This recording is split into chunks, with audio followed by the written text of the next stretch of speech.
Assalamualaikum warahmatullahi wabarakatuh. Selamat siang Prof, selamat siang teman-teman semua. Kami dari kelompok 12 akan menyajikan materi tentang mengaktualisasikan diri melalui teks artikel ilmiah.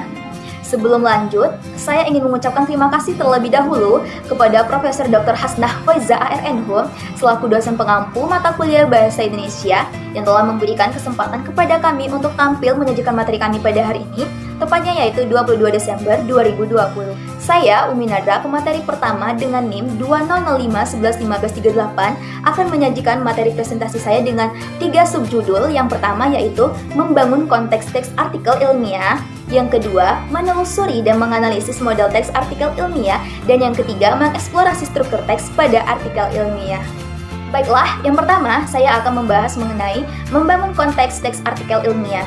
Laporan penelitian sebagaimana yang telah kita pelajari sebelumnya, yaitu pada bab 4, ternyata dapat dituangkan ke dalam artikel ilmiah. Terdapat 3 jenis artikel ilmiah.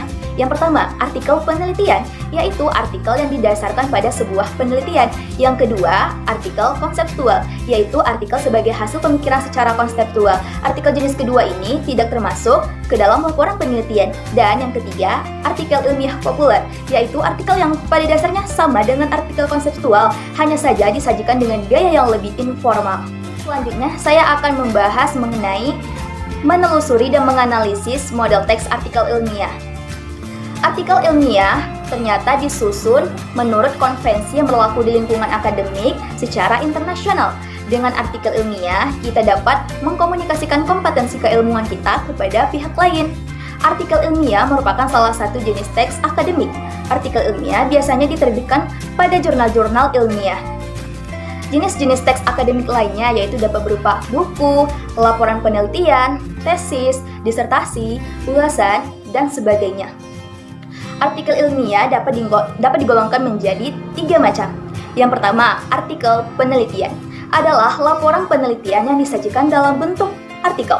Yang kedua, artikel non-penelitian adalah artikel yang biasanya merupakan hasil ulasan konsep. Dan yang ketiga, artikel ilmiah populer yang merupakan subjenis lainnya. Baiklah, yang terakhir saya akan membahas mengenai mengeksplorasi struktur teks pada artikel ilmiah. Baik artikel penelitian maupun artikel konseptual ditulis menurut konvensi yang berlaku di masyarakat akademik. Sedangkan artikel ilmiah populer tidak terlalu terikat oleh konvensi.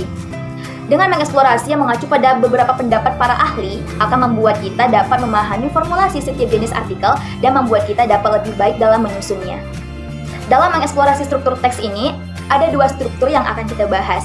Yang A, struktur teks pada artikel penelitian dan artikel konseptual. Menurut Cargill and O'Connor, artikel penelitian terikat oleh konvensi IMRAD yang merupakan singkatan dari Abstract, Introduction, Material and Methods, Result, and Discussion. Yang dalam bahasa Indonesia ini sendiri, struktur teks tersebut berupa abstrak, pendahuluan, materi, metode, hasil, dan pembahasan. Sedangkan di pihak lain, menurut Lin dan Evans, artikel penelitian itu terikat oleh konvensi ILM-RDC, atau yang dalam bahasa Indonesia ini sendiri, struktur teks tersebut berupa pendahuluan, kajian pustaka, materi, hasil, pembahasan, dan kesimpulan. Kemudian, Wiratno menggabungkan 2 formulasi tersebut sehingga artikel penelitian dapat disusun kembali dengan struktur abstrak, pendahuluan, tinjauan pustaka, metodologi penelitian, hasil, pembahasan, dan kesimpulan. Sedangkan pada artikel konseptual, strukturnya yaitu terdiri dari abstrak, pendahuluan, tinjauan pustaka, pembahasan, dan kesimpulan. Nah, dapat kita lihat bahwa antara artikel penelitian dengan artikel konseptual itu terdapat perbedaan. Ya, perbedaan itu terletak pada struktur metodologi penelitian dan hasil.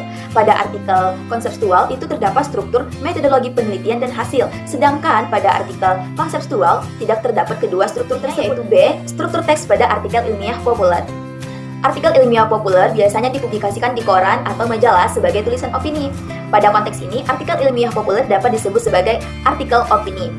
Pada umumnya, esai ditulis dengan genre eksposisi atau genre diskusi. Dengan demikian dapat diperoleh bahwa strukturnya dapat berupa pertama, struktur teks eksposisi yang mempunyai struktur teks yang pertama yaitu isu yang berisi pernyataan yang menjelaskan mengenai maksud dan tujuan penulis terhadap topik yang sedang dibahas. Yang kedua berisi argumentasi yaitu berisi alasan-alasan dan bukti-bukti terhadap pendapat si penulis. Dan yang ketiga ada reiterasi, berisi penegasan kembali terhadap rangkuman tesis dan argumentasi yang berisi penjabaran fakta yang telah dibuat oleh si penulis. Yang kedua, struktur teksnya dapat berupa struktur teks diskusi yang mempunyai struktur antara lain. Yang pertama, isu, berisi permasalahan atau isu pokok pembahasan. Yang kedua, ada argumentasi mendukung, berisi pernyataan yang menguatkan pendapat si penulis. Yang ketiga, ada argumentasi menentang, berisi sanggahan. Kemudian ada kesimpulan, berisi kesimpulan yang dapat ditarik dari 2 atau 3 gagasan yang berbeda sudut pandangnya. Dan yang terakhir, ada rekomendasi, yaitu bagian akhir yang berisi ajakan dari si penulis kepada si pembaca. Nah, itulah tadi materi presentasi dari saya. Semoga materi yang telah saya sampaikan ini dapat diterima dengan mudah oleh teman-teman semua, dan semoga juga kita dapat benar-benar mengaktualisasikannya dalam kegiatan berakademik. Sekian dari saya, lebih dan kurang saya mohon maaf. Terima kasih juga. Wassalamualaikum warahmatullahi wabarakatuh.